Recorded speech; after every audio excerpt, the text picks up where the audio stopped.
భారతదేశం చాలా బలమైనది. భారతదేశం మన సెక్యులరిజం చెప్పుకోకర్లా. సెక్యులర్ అనే పదం మనం యాడ్ చేయక్కర్లా. సెక్యులర్ పదం అని యాడ్ చేయకముందు 70s వీఆర్ సెక్యులర్. సెక్యులరిజం అంటే అపీస్మెంట్ కాదు. అది వైట్ వాష్లు చేయకండి. తప్పులు చేస్తే తప్పు జరిగినప్పుడు తప్పని చెప్తాం. ఇర్రెస్పెక్ట్ ఆఫ్ మన డిఫరెన్సెస్ అసైడ్, ఉగ్రవాదం మీద మటుకు, హింస మీద మటుకు, ఇర్రెస్పెక్ట్ ఆఫ్ రిలీజన్ మనందరం ఒకటే మాట మాట్లాడాలి. దీంట్లో మాట్లాడితే ఓట్లు పోతాయా, దీంట్లో మాట్లాడితే ఓట్లు వస్తాయి, ఇవన్నీ ఆలోచించకండి. Whether you have spoken truth or not. సత్యమేవ జయతే.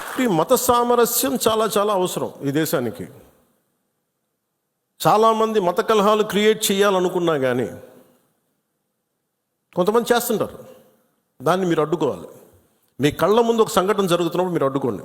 అది ఎవరైనా సరే, ఒక హిందూ కావచ్చు, ముస్లిం కావచ్చు, ఏమది తప్పు అంటే తప్పని చెప్పండి. మీరు ఆ ధైర్యం కావాలి మీ అందరికీ. ఎందుకంటే ఆ ధైర్యం లేనప్పుడు అప్పుడు మన పొలిటికల్ పార్టీగా మనం ఉండడం అనవసరం. ఒక పొలిటికల్ పార్టీ మెంబర్గా ఉండటం కూడా అనవసరం. హార్ష్గా చెప్పమని చెప్పట్లా, గట్టిగా తీవ్రంగా చెప్పమని చెప్పట్లా, కానీ ఇబ్బందిగా ఉంది నువ్వు చేసే పని చెప్పాలి. కష్టం తెలియాలి కదా. ఇది మటుకు మనం నిర్ణయించుకోకపోతే మీరు అందరూ అసలు ఓటు వెయ్యను ఏముంటుందని, అసలు నాయకుడు కానోడు కూడా, ఇంట్లో సోఫాలో కూర్చొని కదలని వాడు కూడా, సార్ ఇది సెక్యులరిజం కాదు సార్, ఇలా మాట్లాడకూడదు అంటే ఏంటి? అంటే ముస్లిం కాని వాళ్ళు చచ్చిపోతేనే మాట్లాడాలి సెక్యులరిజం అంటే? హిందువులకు జరిగితే మాట్లాడకూడదా? That can be defined as secularism. ఇది సమస్య మన దేశంలో.